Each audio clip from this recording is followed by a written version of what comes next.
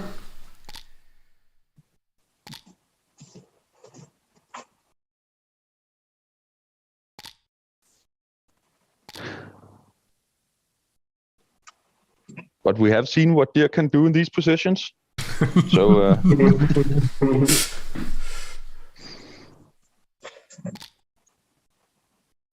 this is what you mean.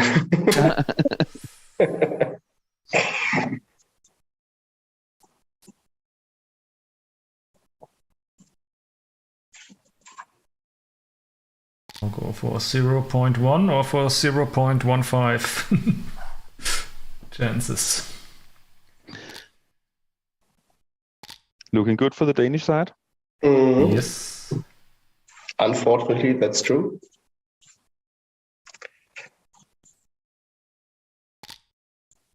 So congratulations to Denmark.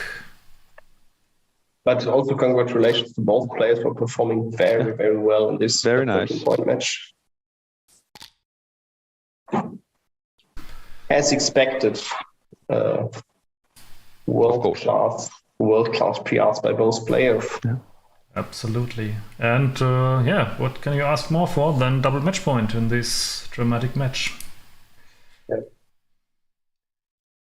So I will download the file, and I'm pretty sure that the two players will very soon join us here.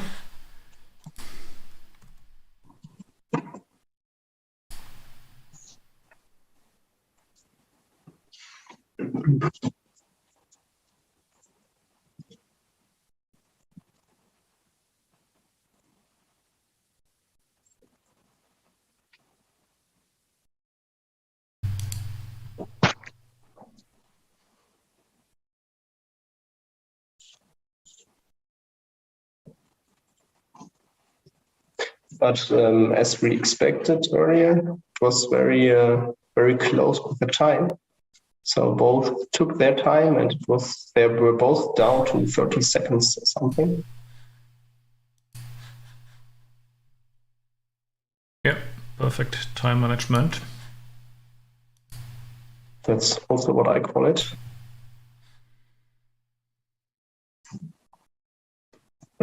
So let's see if they both find their link to join us.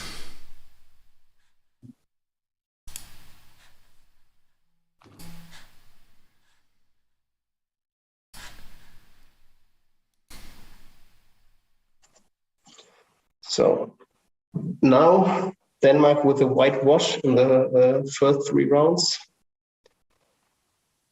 And Germany still has to perform, because there's one open match and it's 2-2 there as well. And I hope we can win that one. Otherwise, we're just left with 1 life. That would be not great. That would not be great. And I think at 4 o'clock there was another important match running, at least for Thorsten, Marcel, Volker and myself, because there was the final match in the consultation. Okay. Hopefully match. A 1-1? Of course, we all hope for a 1-1. I don't know. Let me briefly check.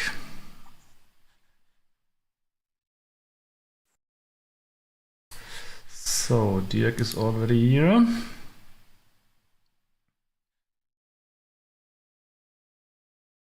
Hi, Dirk.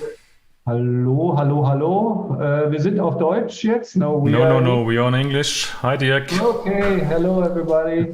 What a match. What an exciting match. Quite exciting. I think we gave everything for the spectators. Do you want me to put my headphones on or? Well, the sound is fine for me.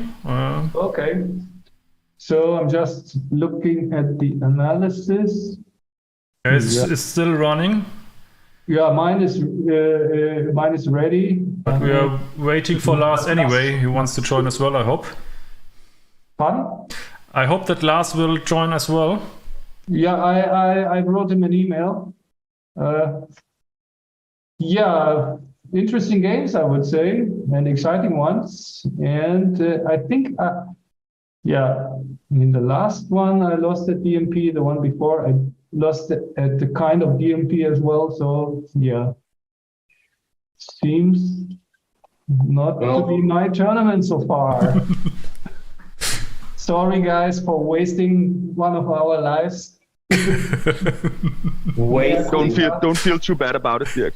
Yeah, you know, I mean, I believe you can live with that, right? Yeah, I can live with it. Okay, cool. Yeah, so what were I was not certain about the cube action, these 8 cubes that I took. I thought I was very happy that he didn't double me when I was still on the bar. Yeah, the roll before it would have been very tough. Yeah, absolutely. And then the 3-2, the banana split, I was only thinking, how do I want to take this? And I thought with the banana split and that didn't look like a take anymore, especially since I cannot use any gammons and he has still a little bit of value. I'm looking forward to seeing what's going on with that game.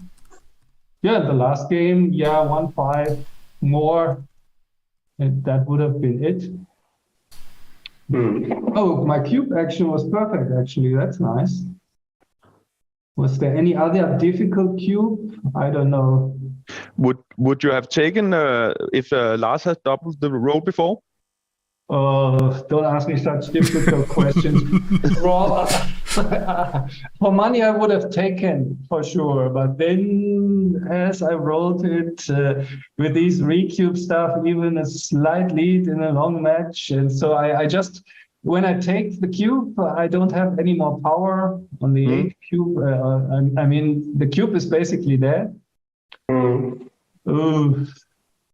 But it felt like, I think my problem in that position is probably that I can easily crack a little bit more. I can't remember it quite, but I was just hoping he wouldn't double. Yeah, you had 3 spares on the 3-point, and the 6, 5, and 4-point did not have any spares. Completely stripped. So then that probably could produce some bad comment. I don't know.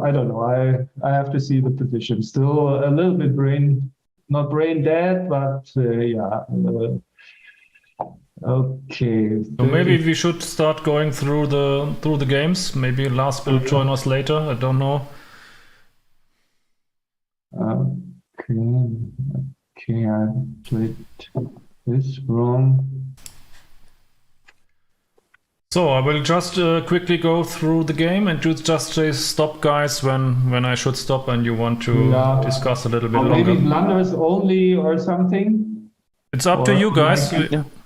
Or 60, or how many blunders were there? Unfortunately, it's not ready here yet, but if you guys only want to go through the blunders, of course, it's fine as well. Like the real biggish mistakes, or were there? I mean, you guys... Point 50s or something like that? The 50s and above? 50s and above. For example, I have 40s and above, and we have like, that would be 16 positions, according to my analysis. Okay, then I will just activate here errors, so it's less than 40, we just skip. So yeah, I don't know how much time you've got, and Time is not my problem. So the first one above 40. Maybe for the spectators, I don't know. Who cares about spectators? It's over-evaluated, spectators' opinions. Okay, yeah, I was happy that he did that. Maybe I should switch because it was the whole time you were on the bottom. So yeah, I guess I should switch as well, that viewers get not confused. I like that. Yes. Yeah, I was happy that he didn't step up. I thought with the 2 blots, my plan was just to put the builders into the outfield. And since he has 2 blots, he cannot, he's not so super happy if he hits a fly shot. So I was actually, I think I would have doubled anyway, but I thought the take is probably a lot tougher. Yeah.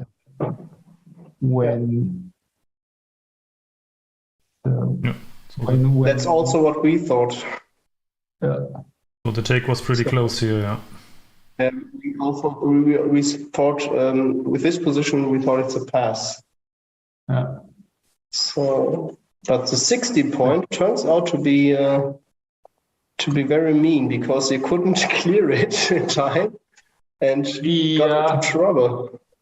Yeah, I also wonder, I rolled the 3-1 and he didn't step up with the deuce. I also was happy about that, but I have no idea if I should have been happy. Oh, for the 8, the 1-2 the next, yeah. Oh, you need to go up. I was also happy that, but I see it's not no big difference, but I thought less pressure on me. But then I really had problems clearing all the points. And in my desperation, I remember I once slotted even against a strong board or something. Was that game? I don't know. Where I finally, with the 6-1. That was. Where was it? In which? In the former one. That rolled just before your 6-3. You rolled. So that was move number 10 in that game. That was also an interesting decision. I spent a lot of time in that. In the first game? No, in that game, this is the 11. In the second game it was, yeah. Or where was it? This is 13 away. Okay, we're in 13 away, 13. Well, let me check. Once, I think it was in this game, I remember. But I can't. That is 11 away, the score here. That I see on the display. And then which move? Strange. I mean, this game where he made the mistake, I have it at 11 away. Yeah, that is correct. And yes. And then move number 10. I thought that was very interesting of that game. Yeah, whether you should slot or play safe or clear the point. Yeah. But apparently it wasn't that close. I mean, it feels bad when you he has such a strong position, but I thought when I play safe, it's so inflexible. He will close the board and so many numbers that are awkward. So in the end, I thought that there was blunder potential in that one. But then with the double threes, I made a mistake. At least the awkward super safe play is a blunder. Yeah, the super safe play is, I thought between the shot leaving plays, if I make the 6 prime, then I'm basically done with it. So then the reward, I thought, is a lot bigger if I slot and it works out. And that's what we also said in the commentary. It's fewer numbers anyway. So, but then you play the double threes the next roll. Yeah, that was a mistake. Then what I overlooked is that he can just roll a 5 and really put the squeeze on me. I mean, I completely overlooked, and then he rolled a 5, and I said, "Oh my gosh, I should have played more aggressively." But actually, it looks like you win the same amount of games, but yeah, the gammons, yeah. Yeah, but the gammons. I win so many more gammons. Yeah. But also lose more gammons. Lose more gammons, but then since he is owning the cube, I should have. At least the cube is invalid for him after that. That's a good point, I think, because either he misses and I will win or win a gammon, or he hits and then he very often has a play on. So that would invalidate his cube possession if I had made the volatile play. And like that, like the way I played, and after the 5, the cube ownership was really valuable for him. Mm. But then, Okay, then the next 40 plus is this one. Okay, Do we give a shot less or 2 shots less for but have another blood?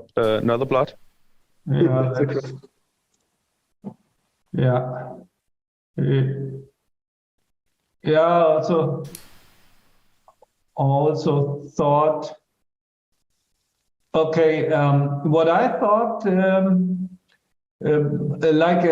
thought it was a sort of duplication play. So if I leave the shot on the ace, then he has good aces, of course, but he also has good 6s, and then I'm still not out of the woods. So I thought then it's only 6s that are good, but apparently the number of immediate shots is the decider here.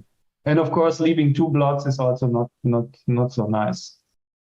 But I thought he rolls like a 6-2, and then he's there again, and I still have the same problems that I had before. So I thought there would be some sort of duplication in that play, but the 2 numbers are just too big. I see it's exactly the winning percentage goes down by the 2 numbers that I gave him unnecessarily.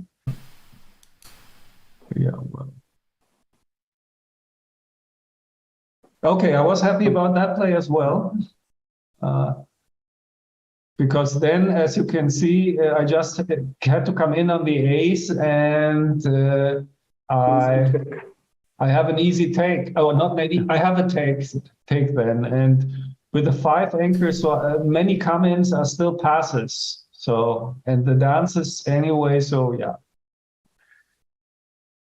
but it's not such a big mistake. I don't know how big my take was anyway after I came in.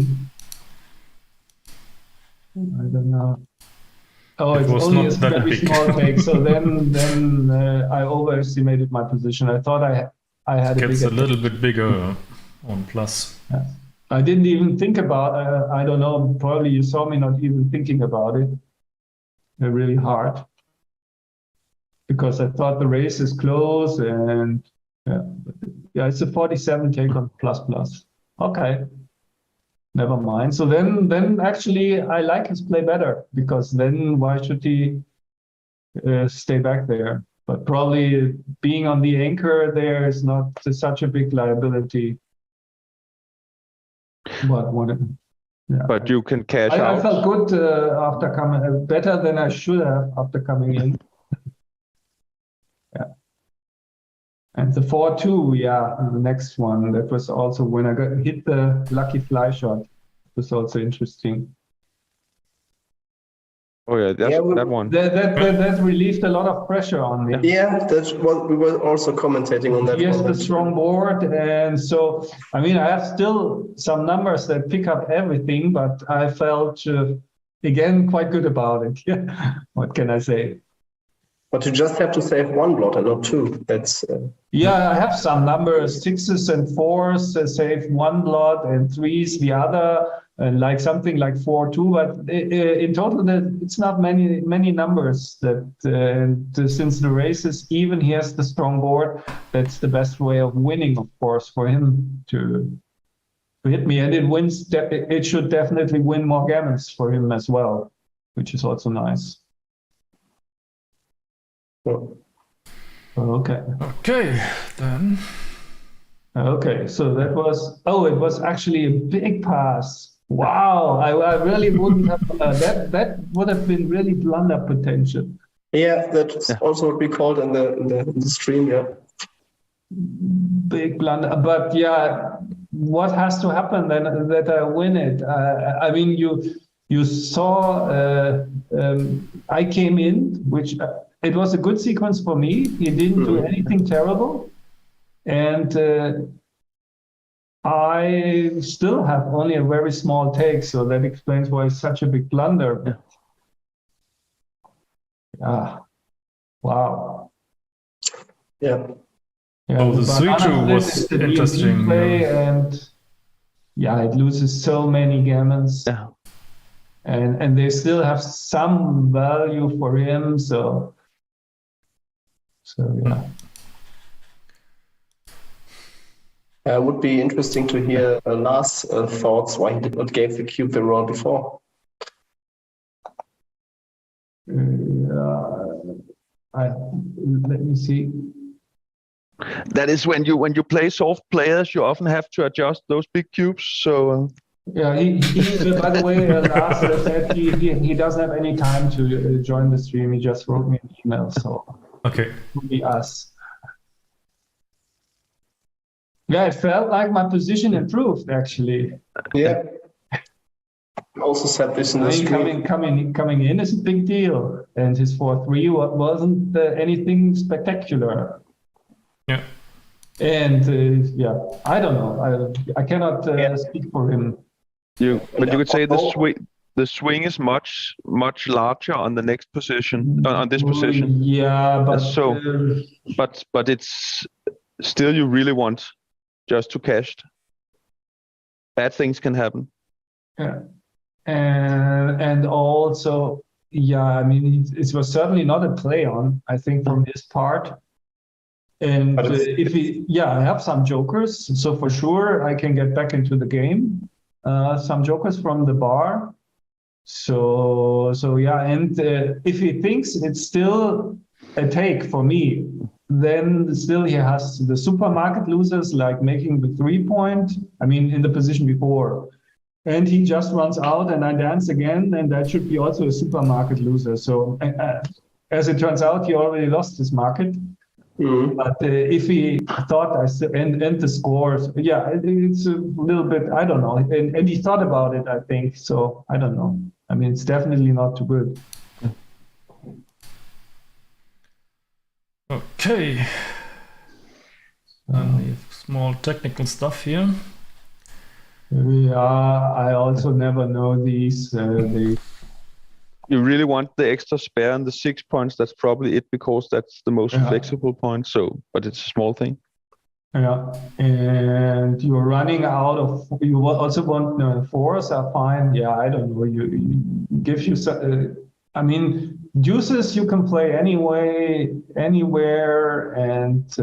And what about crossovers in a very close race? Is this an issue here, or? That's probably an issue, but it's also like I think safety takes precedence. 6-3 that I don't know. Let him roll another 6-3, for example, and then it looks already really awkward. So. And so he gives himself, if he plays like that, I think that's the solution. Threes are a problem for him. Nowhere to play except 6-3, basically. Yeah. So then if he plays 3-2, then he has a very good spot for his 3.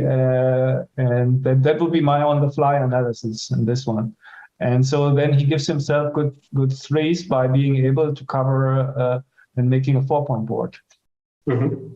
And the plan should also be that you want to wait as long as possible to clear the outside points. But if you want to have even on them, so strip them down to give you more flexibility, and that should be played from the 6 point anyway.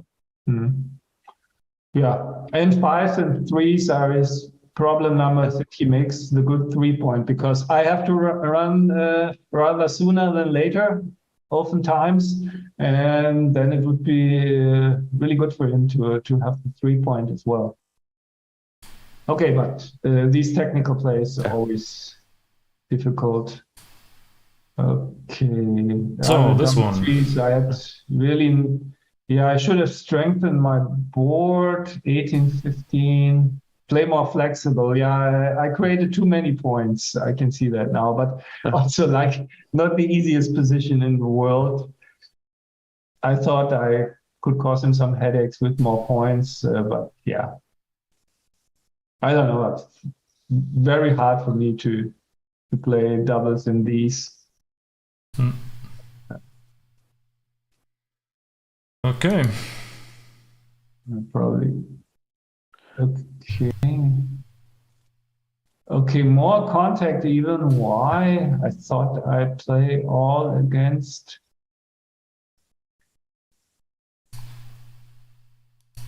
Okay, interesting. I was actually, again, I repeat myself, quite confident in my play. I mean, but yeah, it creates more contact if he is able to run out with one checker. I can see that now. But very tough to see. I also did not think that this could be a mistake. Yeah, it looks so natural. Yeah, race is fine again, especially now that I'm fine in the race. And yeah. Well, yeah, race and blocking points, it's just not much to think about, but there is. Yeah, 13, yeah, making the point, making the strong board and giving more headaches when he's trying to run around. I mean, the first play, 13-7, 10 I wouldn't have never have played this, but now I can see the merits, strengthening my board and maximizing contact. Yeah. Okay. But it is about the gammon. So if you check the wins, it's nearly the same. So in DMP, it's way closer. So yeah, it's again, just about DMP is even making the point is the worst of the three. I can see. Yeah. So it's interesting position. Yeah, interesting. Yeah. Yeah, this looked just. Yeah, I thought this was premature because I won so many games, and you shouldn't underestimate the difficulty of getting the checkers on the bar point home against that structure. I think take was very easy. In money game, it's an easy cube, I think, but yeah, probably. Score, of course, yeah. But at the score, guys, remember. At that score, I discussed it in the book. Anytime when you have these blitzy positions where the opponent still has a lot of high winning percentage, you have to be a lot more careful. A lot more careful. Yeah. Especially, I mean, it worked out very well for him because I didn't get any counterplay, but at the first sign of counterplay, I ship it to 4. And then I kill his gammons. Yeah. But he got the double 4 afterwards, and we brought it for his. I never got the chance even to consider. Didn't get any counterplay. So. Yeah, felt also early for us and was easy to take for sure. So for money, it's almost a blunder not to double. So that's a big you difference. have the volatility, you take full advantage of the gammons, sure. But if it's an easy take for money, a blitz position that is like a clear take for money should never be doubled at the score as a rule of thumb, I would say. Even if it's a clear take for money. Okay, then you have this double 3s. Yeah.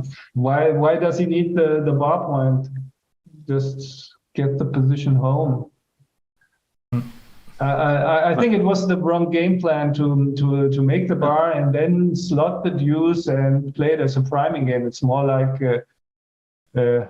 try to maximize your builders for the deuce point, and that's the point you're interested in. The bar point, you are in the stage already of clearing your points and just trying to get home, I would say. I think this is what Carsten Bredal was referring to in the chat. Why would he make a point? He needs to clear soon. Yeah. But he was could cause some immediate problems. He was watching an option of leaving a blot at the 10, and that was. Yeah, maybe he didn't see it. Yeah, I mean. Yeah, maybe he didn't see it. Leaving a blot is certainly inferior. Now seeing it that there's an option of going down and spread the checkers in the home board, it's really strong. Not to make it 7 here. I mean, so many builders, and for now he can play sixes comfortably. Yeah. Okay, and like you saw, I built my prime, and then he may get into trouble, which he didn't. Another double 3. Yeah. But it's below 40, so we should not discuss it. Yeah, no, but it's still an interesting technical play that you actually just clear the points. I mean, that's a very safe structure. You cannot play fives and have even numbers and lots of spares. So probably it's a good chance that I would have overlooked it as well. Or you check her off. And in the end, it turns out that the 7-4 2 times 5-2 was the best play, and we also said that this is the theme in the Michi endgame technique book.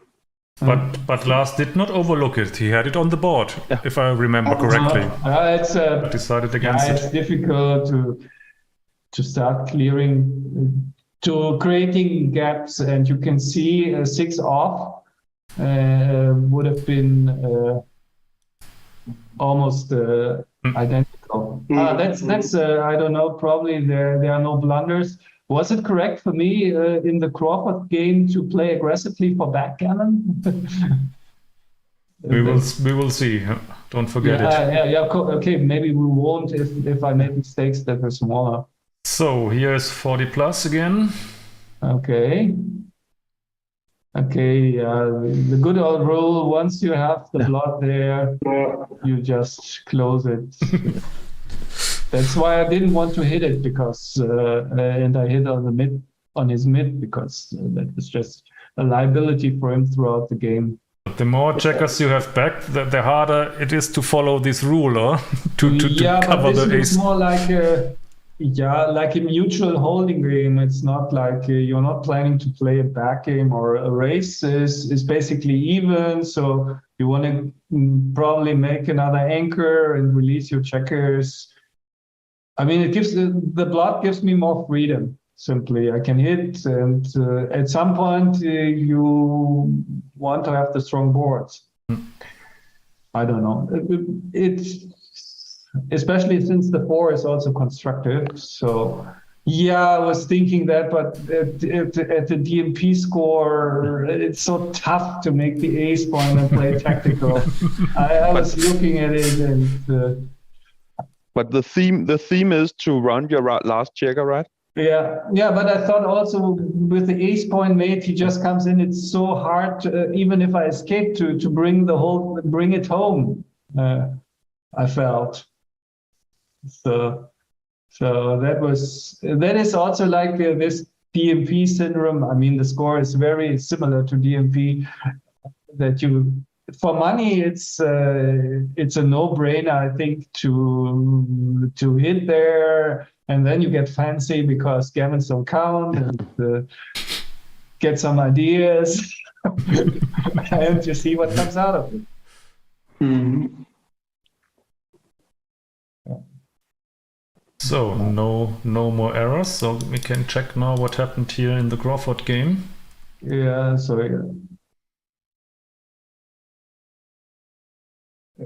lots of hitting, and then I rolled the double 4s, which was really nice at some point. And this was kind of nice. I was already like in backgammon mode, not really, but I thought because sometimes I forget to pay attention at these scores and treat them too much as MP. And I remember I could have cleared the 6 point 2 or 3 times, and while he was on the bar. And I refused because I thought it increases the backgammons that I really would like to win.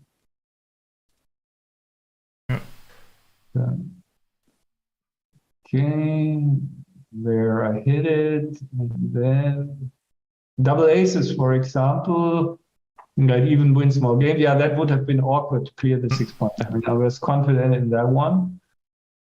Yeah, okay.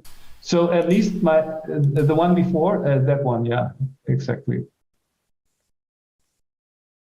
Yeah, So it was a little bit of an overplay, but you could see my rationale. It wins more backgammons.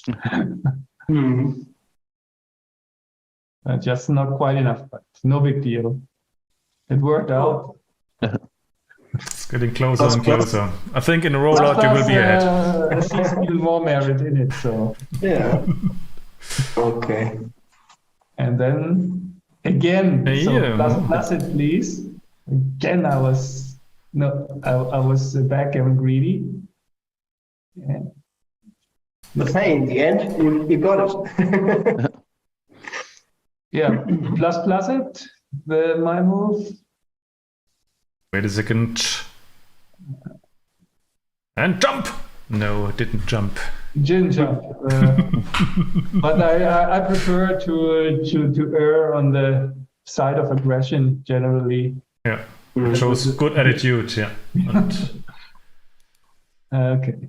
So that was the next time I had to clear it yeah. or and then half clear it. that's Guys, it. it's been a pleasure. Yeah. I Yeah, need to run along now. wrap it up Yeah, anyway. Anyway, we are through. Thank you very much. Thank you, Jakob, for being here. It was a pleasure. Congratulations, to the team, and good luck for the next rounds. Yeah, and you too. Thank See you guys. Okay, see you. Thanks. Greetings to Okay. Lars. Bye-bye. Bye-bye. We will. Bye-bye. Cheers. Okay, then I'm also off now. Okay. then we are also off. Or Yeah, I would say okay, anything else to say. Hope team is not too we lost. disappointed of my abysmal performance. Three defeats.